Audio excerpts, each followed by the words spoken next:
Kamu mungkin merasa sudah kerja keras, sudah hemat, sudah berusaha cari jalan, tapi kondisi keuangan tetap begitu-begitu saja. Di titik ini, masalahnya sering bukan semata soal keadaan luar, tapi cara berpikir yang diam-diam mengarahkan setiap keputusanmu tentang uang. Coba tulis di kolom komentar, kamu merasa stuck secara finansial lebih karena penghasilan yang kurang, atau karena cara mikirin dan ngelola uang yang belum tepat. Pilih yang paling jujur sama kondisi kamu sekarang, penghasilan yang kurang, atau cara berpikir yang belum tepat. Cara pandang soal uang biasanya tidak datang dari pelajaran resmi. Ia terbentuk dari obrolan rumah, kebiasaan sekitar, dan cara orang terdekat menyikapi uang sejak dulu. Tanpa sadar, semua itu menempel dan jadi pola yang kita anggap wajar. Itulah kenapa dua orang dengan pemasukan yang mirip bisa berakhir sangat berbeda. Yang satu pelan-pelan punya pegangan, yang satu terus merasa habis. Bedanya sering ada pada keputusan kecil yang diulang setiap hari, bukan pada angka besar yang datang sesekali. Masalahnya, pola pikir ini bekerja diam-diam, seperti sistem yang jalan di belakang layar.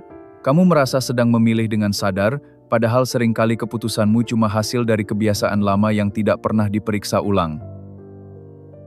Karena itu, fokus menambah pemasukan saja sering tidak cukup. Kalau cara berpikirnya masih sama, uang yang datang lebih banyak pun bisa cepat pergi ke arah yang sama. Bukan karena kamu tidak mampu, tapi karena polanya belum berubah. Di sini kita tidak sedang bicara motivasi kosong atau kalimat penyemangat sesaat. Yang mau dibongkar adalah pola pikir spesifik yang terlihat normal, terdengar masuk akal, tapi diam-diam bikin langkah finansialmu selalu tertahan. Satu persatu pola itu akan kita lihat dengan sederhana dan dekat dengan kehidupan sehari-hari. Bukan supaya kamu merasa disalahkan, tapi supaya kamu bisa melihat letak masalahnya dengan lebih jernih dan lebih tenang. Sebab perubahan finansial yang nyata hampir selalu dimulai dari satu hal, sadar dulu bahwa ada cara berpikir yang perlu dibenahi. Begitu titik ini ketemu, kamu tidak lagi sekadar sibuk cari uang, tapi mulai paham cara menjaga dan mengarahkannya. Seringkali orang tidak benar-benar berhenti melangkah, mereka hanya terus menunda. Alasannya terdengar masuk akal, belum punya cukup uang, belum paham caranya, atau merasa sekarang belum waktu yang pas. Padahal, kebiasaan menunda inilah yang pelan-pelan membuat jarak dengan kondisi finansial yang lebih baik makin jauh. Masalah utamanya bukan pada jumlah uang yang belum besar, tapi pada kebiasaan yang belum dibentuk. Kalau hari ini kamu belum terbiasa mengatur uang kecil dengan rapi, besok saat angkanya lebih besar, pola yang sama biasanya tetap ikut terbawa. Nilainya berubah, caranya tetap sama. Ada yang bilang nanti saja mulai investasi kalau kondisi sudah lebih longgar. Kalimat ini terdengar aman, tapi sering jadi jebakan yang halus. Tahun demi tahun lewat, niatnya tetap ada, namun langkah pertamanya tidak pernah benar-benar dimulai. Yang bertambah hanya waktu yang hilang. Menunda sering terlihat seperti keputusan yang rasional, padahal di balik itu ada prioritas yang belum berani diakui. Kita cenderung memilih hal yang terasa nyaman hari ini, lalu menaruh urusan masa depan di belakang, seolah masih selalu ada waktu untuk mengejarnya nanti. Otak manusia memang lebih mudah tertarik pada hasil yang langsung terasa. Belajar mengelola uang, menyisihkan dana, atau mulai instrumen sederhana, semua itu hasilnya tidak selalu kelihatan cepat.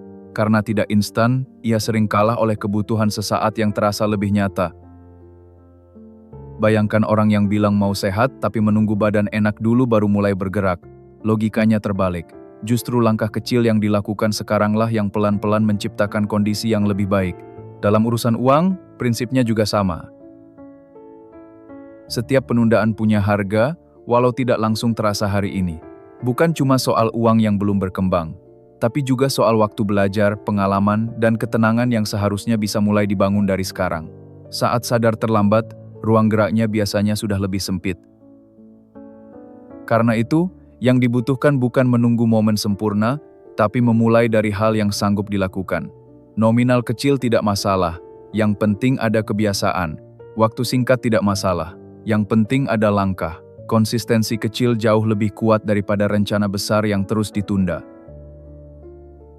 Kalau dipikir-pikir, waktu adalah modal yang tidak bisa diputar ulang. Saat kamu menunda keputusan finansial yang penting, yang hilang bukan cuma kesempatan hari ini, tapi juga efek panjang yang seharusnya bisa bekerja untukmu sejak lebih awal. Ada pola pikir yang kelihatannya aman, tapi diam-diam mahal, terlalu takut rugi sampai akhirnya tidak berani bergerak sama sekali. Sekilas ini terlihat hati-hati, padahal sering justru membuat kondisi finansial jalan di tempat dan kehilangan peluang yang seharusnya bisa dimanfaatkan. Rasa takut kehilangan uang memang wajar. Tidak ada orang yang senang melihat hasil jerih payahnya berkurang. Masalahnya, saat ketakutan itu jadi pengendali utama, semua keputusan berubah jadi serba menahan, serba mundur, dan serba curiga, bahkan pada langkah yang sebenarnya masih masuk akal. Yang sering tidak disadari, diam pun punya risiko. Uang yang hanya disimpan tanpa arah memang terlihat utuh, tapi nilainya pelan-pelan melemah. Hari ini mungkin terasa cukup. Beberapa tahun lagi daya belinya bisa jauh berbeda, walau angkanya masih terlihat sama. Disinilah pentingnya membedakan antara nekat dan terukur. Risiko bodoh itu melangkah tanpa paham apa yang dilakukan. Risiko terukur itu tetap sadar ada kemungkinan salah, tapi keputusan diambil dengan pertimbangan, batas aman, dan pemahaman yang cukup. Secara alami, otak manusia memang lebih sensitif pada rasa kehilangan daripada peluang untung. Sekali pernah jatuh, ingatannya bisa menempel lama. Akibatnya, satu pengalaman buruk sering dipakai sebagai alasan untuk menutup semua pintu, seolah semua kesempatan akan berakhir sama. Padahal orang yang kondisi finansialnya bertumbuh bukan berarti tidak pernah salah langkah. Mereka hanya paham bahwa rugi kecil yang dipelajari lebih baik daripada diam lama tanpa arah. Mereka tidak mengejar aman semu, tapi belajar mengelola kemungkinan dengan kepala dingin. Contohnya sederhana, ada orang yang pernah ikut sesuatu tanpa paham lalu kecewa. Setelah itu, semua hal yang berbau pengembangan uang langsung dianggap berbahaya. Bukan karena semuanya buruk, tapi karena luka lama belum diolah jadi pelajaran yang sehat. Cara melatih keberanian bukan langsung ambil langkah besar. Mulai saja dari keputusan kecil yang risikonya masih bisa ditanggung. Dari situ kamu belajar menilai, memahami, dan membangun kepercayaan diri berdasarkan pengalaman, bukan sekadar rasa takut. Jadi, takut rugi itu manusiawi, tapi membiarkan rasa takut mengunci semua gerak adalah kerugian yang lebih besar. Sebab dalam urusan uang, terlalu ingin aman kadang justru membuat kamu kalah pelan-pelan tanpa sadar. Ada satu kalimat yang terdengar masuk akal, tapi sering bikin hidup finansial tidak bergerak, nanti kalau sudah punya lebih, baru mulai. Kalimat ini terasa aman karena memberi harapan, padahal diam-diam membuat seseorang terus menunggu kondisi ideal yang belum tentu datang sesuai bayangan. Masalahnya, standar merasa cukup itu hampir selalu bergeser. Hari ini merasa butuh angka tertentu, besok saat angka itu tercapai, muncul lagi syarat baru yang dianggap lebih masuk akal. Akhirnya, langkah pertama tidak pernah benar-benar dimulai, karena garis start terus dipindahkan. Pola pikir seperti ini sering muncul dalam bentuk yang halus. Ada yang bilang nanti kalau modal sudah besar baru berani mencoba, nanti kalau waktu lebih longgar baru belajar, nanti kalau keadaan lebih tenang baru mulai mengatur. Semua terdengar logis, tapi hasilnya tetap sama, tertunda terus. Padahal, hampir tidak ada perjalanan finansial yang dimulai dari situasi sempurna. Orang yang akhirnya berkembang, biasanya justru bergerak saat kondisinya masih serba terbatas. Dari keterbatasan itu mereka belajar menghitung, menahan diri, dan memaksimalkan apa yang ada di tangan. Disinilah bedanya pola pikir yang fokus pada kekurangan dan pola pikir yang fokus pada pemanfaatan. Yang satu sibuk menghitung apa yang belum ada, yang satu lagi mulai bertanya, dengan kondisi sekarang, apa yang masih bisa dijalankan dengan masuk akal. Lihat saja pedagang kecil di sekitar kita. Ada yang memulai dari gerobak sederhana, alat seadanya, dan pelanggan yang belum ramai. Mereka tidak menunggu semuanya lengkap dulu. Mereka jalan sambil belajar, sambil memperbaiki, sambil membaca kebutuhan orang di lapangan. Kalau terus menunggu momen yang sempurna, waktu akan habis untuk membayangkan, bukan menjalankan.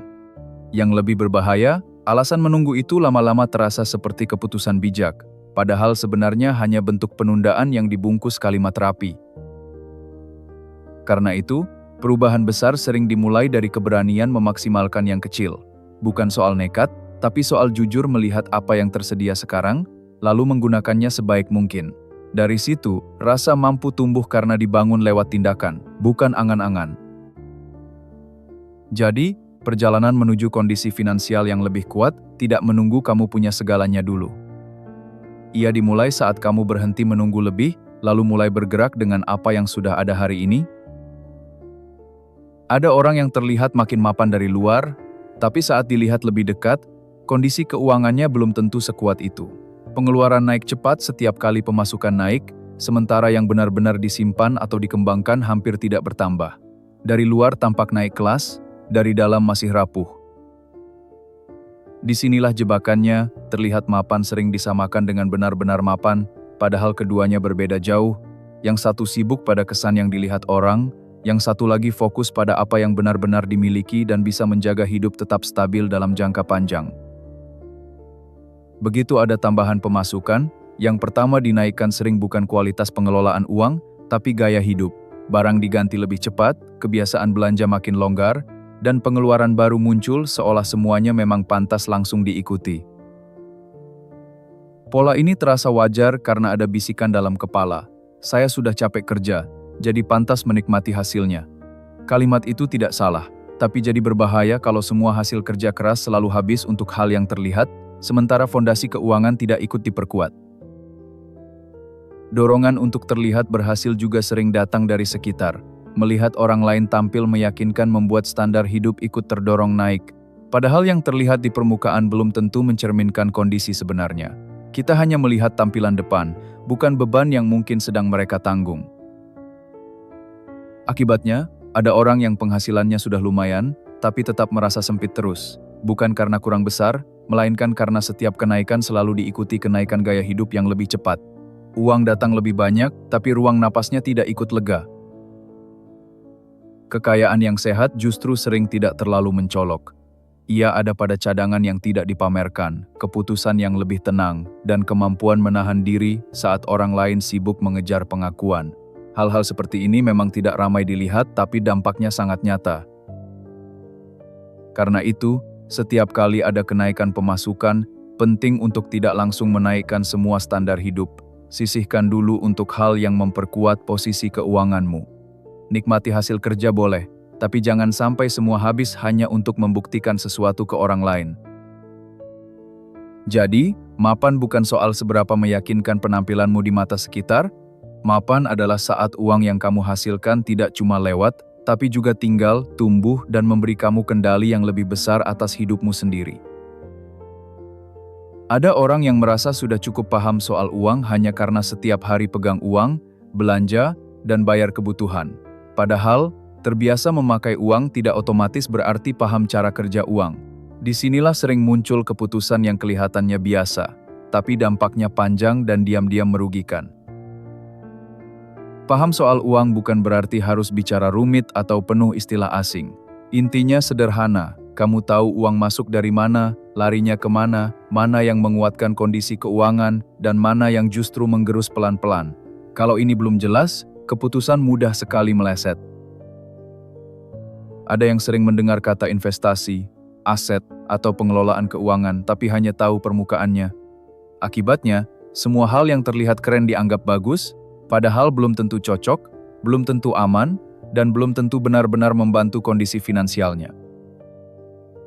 Masalah ini wajar karena sejak awal kita lebih sering diajari cara mencari penghasilan daripada cara mengelolanya. Kita dibiasakan bekerja, menerima uang, lalu memakainya. Sementara kemampuan membaca konsekuensi finansial dari sebuah keputusan jarang benar-benar dilatih dengan serius. Akibat dari ketidaktahuan ini tidak selalu langsung terasa. Kadang keputusan yang salah justru terlihat menyenangkan di awal. Baru setelah waktu berjalan, barulah terasa bahwa ada beban tambahan, ruang gerak menyempit, dan uang yang seharusnya bisa dipakai lebih bijak malah habis tanpa arah jelas. Contohnya sederhana, ada orang yang tergoda mengambil sesuatu karena terlihat ringan di awal, tanpa benar-benar membaca detail biaya, aturan, atau konsekuensinya. Saat semuanya berjalan, baru sadar bahwa keputusan yang terasa praktis ternyata menyimpan beban yang tidak kecil. Orang yang lebih melek finansial bukan selalu yang paling pintar, tapi yang terbiasa bertanya sebelum memutuskan. Mereka tidak gampang silau, tidak cepat percaya, dan tidak buru-buru ikut arus. Mereka paham bahwa satu pertanyaan yang tepat bisa menyelamatkan banyak keputusan. Kabar baiknya, belajar soal uang sekarang tidak sesulit dulu. Sumbernya ada di mana-mana, penjelasannya juga makin mudah dipahami. Yang sering jadi penghalang justru rasa malas memulai dan kebiasaan merasa, nanti saja, toh belum terlalu butuh. Padahal di dunia yang makin rumit seperti sekarang, tidak paham soal uang bukan lagi hal sepele. Itu adalah celah yang bisa membuat kamu terus salah langkah. Semakin cepat kamu belajar, semakin kecil kemungkinan uangmu habis hanya karena keputusan yang sebenarnya bisa dihindari. Kalau diperhatikan, semua pola pikir yang tadi dibahas punya satu kesamaan, kelihatannya wajar, terdengar masuk akal, bahkan sering dianggap normal. Justru karena terlihat biasa, dampaknya sering tidak terasa di awal. Tapi pelan-pelan, pola itu membuat langkah finansialmu selalu tertahan di titik yang sama. Mengubah kondisi keuangan sering dimulai bukan dari angka yang besar, tapi dari keberanian melihat cara berpikir sendiri dengan jujur. Ini memang tidak nyaman, karena artinya kamu harus mengakui bahwa ada kebiasaan lama yang selama ini ikut membentuk hasil yang kamu rasakan hari ini. Itulah kenapa mengubah pola pikir terasa lebih berat daripada sekadar mencari tambahan pemasukan. Kamu bukan cuma melawan keadaan, tapi juga melawan kebiasaan, keyakinan, dan cara lama yang sudah terasa akrab. Sesuatu yang akrab sering terasa benar, walau sebenarnya tidak membantu. Kabar baiknya, saat kamu sudah sadar letak masalahnya, kamu tidak akan melihat uang dengan cara yang sama lagi. Kamu mulai lebih peka pada keputusan kecil, lebih hati-hati pada alasan yang terdengar logis, dan lebih tenang saat menentukan mana yang penting, mana yang cuma dorongan sesaat. Langkah awalnya juga tidak perlu dramatis. Bukan langsung mengubah semuanya dalam semalam, tapi mulai mempertanyakan kebiasaan yang selama ini berjalan otomatis. Kenapa saya melakukan ini? Apa manfaatnya? Dan apakah keputusan ini benar-benar mendekatkan saya pada kondisi yang lebih kuat? Coba mulai dari satu kebiasaan kecil minggu ini. Lihat satu pengeluaran, satu keputusan, atau satu pola yang selama ini kamu anggap biasa. Periksa lagi dengan jujur, ini memang kebutuhan atau hanya rutinitas yang tidak pernah kamu evaluasi sejak lama. Karena kekayaan yang sehat bukan cuma soal angka yang terlihat di permukaan. Ia berkaitan dengan kendali, ketenangan saat mengambil keputusan, dan kemampuan menjaga hidup tetap stabil tanpa terus bergantung pada keberuntungan atau dorongan sesaat. Orang yang mulai membenahi cara berpikirnya hari ini sebenarnya sedang mengambil jarak dari versi dirinya yang lama, versi yang terus sibuk, tapi tidak benar-benar maju. Perubahan besar sering lahir dari kesadaran kecil yang dijaga terus, bukan dari langkah heboh yang cepat padam. Jadi sekarang pertanyaannya sederhana. Dari semua pola pikir yang tadi dibahas, mana yang paling sering muncul dalam hidupmu? Mulailah dari situ, karena saat cara berpikirmu berubah, arah uangmu juga pelan-pelan ikut berubah. Kalau kamu merasa video ini membuka cara pandang baru, jangan lupa like, tulis pendapatmu di kolom komentar, dan subscribe Uang Bijak biar nggak ketinggalan pembahasan berikutnya.